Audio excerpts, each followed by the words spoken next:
میں نے اگلے پچھلوں کی گنتی کے برابر تمہارے مددگار بنائے۔ تجھ میں تمام اہل زمین اور اہل آسمان کی طاقت رکھ دی گئی۔ آج تمہیں غضب کا لباس پہنایا جا رہا ہے۔ آج میرے غضب کے ساتھ شیطان کے پاس پہنچو اور اسے موت کا مزہ چکھاؤ۔ اور آج تک جتنے جنوں اور انسانوں پر موت کی تکلیفیں طاری ہوئی ہیں، ان سب کی تکلیفوں کے مجموعے سے بھی کئی گنا زیادہ تکلیف اس مردود پر طاری کر دو۔ اس کے ساتھ ہی دروغہ جہنم کو جہنم کے دروازے کھول دینے کا حکم ہوگا۔ پھر حضرت ملک الموت علیہ السلام ایسی خوفناک شکل کے ساتھ شیطان کے پاس آئیں گے کہ اگر آپ کی اس شکل و صورت کو زمین و آسمان والے دیکھ لیں تو برف کی طرح پگھل جائیں۔ حضرت ملک الموت علیہ السلام شیطان کو جھڑکیں گے۔ آپ کے جھڑکنے کی آواز ایسی گریدار ہوگی کہ اگر مشرق و مغرب والے اسے سن لیں تو ان کی عقل کام کرنا چھوڑ دے۔ یہی بتناک منظر دیکھ کر شیطان بھاگے گا۔ حضرت ملک الموت علیہ السلام فرمائیں گے، اے خبیث، رک جا۔ تو نے آج تک جتنوں کو گمراہ کر کے جہنم تک پہنچایا ہے، آج تمہیں ان سب کی تکلیف کے برابر تکلیف میں مبتلا کیا جائے گا۔ تو نے کتنی لمبی زندگی پائی، کتنوں کو گمراہ کیا، کتنوں کو جہنم میں پہنچایا۔ وہ سب جہنم میں تیرا انتظار کر رہے ہیں۔ تیری مہلت ختم ہوئی، اب بھاگ، کہاں تک بھاگے گا؟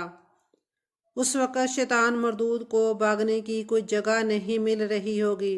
یہ پاگلوں کی طرح کبھی مشرق کی طرف جائے گا، کبھی مغرب کی طرف جائے گا، کبھی سمندر میں غوطہ لگائے گا، مگر جہاں بھی پہنچے گا حضرت ملک الموت علیہ السلام اسے سامنے ہی ملیں گے۔ اسی طرح بھاگتے دوڑتے حضرت آدم علیہ السلام کے مزار پر پہنچیں گے اور کہیں گے، اے آدم، تمہاری وجہ سے ہی میں مردود ہوا، کاش تم پیدا ہی نہ ہوئے ہوتے۔ اللہ اکبر! کیسا خبیث ہے، ایسی حالت میں بھی اپنے گناہ کا الزام دوسروں پر ڈال رہا ہوگا۔ خیر، اب یہ بھاگتا دوڑتا اس جگہ آئے گا جہاں پہلی بار مردود ہو کر زمین پر اترا تھا، جہاں زمین آگ کی طرح دہک رہی ہوگی۔ جہنمیوں کو ہانکنے والے فرشتے اسے گھیر لیں گے اور اسے کانٹے دار جنزیروں میں جکڑ دیا جائے گا۔ اب جب تک اللہ پاک چاہے گا یہ نزاع کے درد اور تکلیف میں مبتلا رہے گا۔ پھر حضرت آدم علیہ السلام اور حضرت حوا علیہ السلام کو اٹھا کر کہا جائے گا، اے آدم، اے حوا، یہ ہے تمہارا دشمن، دیکھ لو کیسے عذاب میں گرفتار ہے۔ جب وہ اس بدبخت مردود کو حالت نزاع میں تڑپتے، تکلیف کے سبب لوٹ پوٹ ہوتے ہوئے دیکھیں گے تو کہیں گے، اے ہمارے رب، ہمارے دشمن کو ایسی سزا دے کر تو نے ہم پر اپنی نعمت تمام کر دی۔ آخر شیطان مردود تڑپ تڑپ کر موت کے گھاٹ اتر جائے گا۔ اللہ پاک نے فرمایا کہ تو ان میں سے جن کو اس معلوم وقت تک مہلت ہے، یعنی وہ وقت جس میں تمام مخلوقات کو موت آئے گی اور وہ نفخہ اولیٰ کا وقت ہے، تو بھی اسی وقت مرے گا، پھر تو لوگوں کے ساتھ قیامت والے دن اٹھے گا۔ شیطان کی موت کی مدت 40 سال ہے، جو کہ دونوں نفخوں کے مابین کا عرصہ ہے، یعنی شیطان 40 سال تک مردہ حالت میں رہے گا۔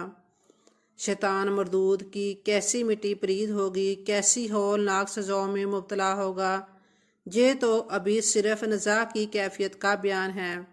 روز قیامت جہنم میں اس مردود کو جو سزا ہوگی اس کا بیان کون کر سکتا ہے؟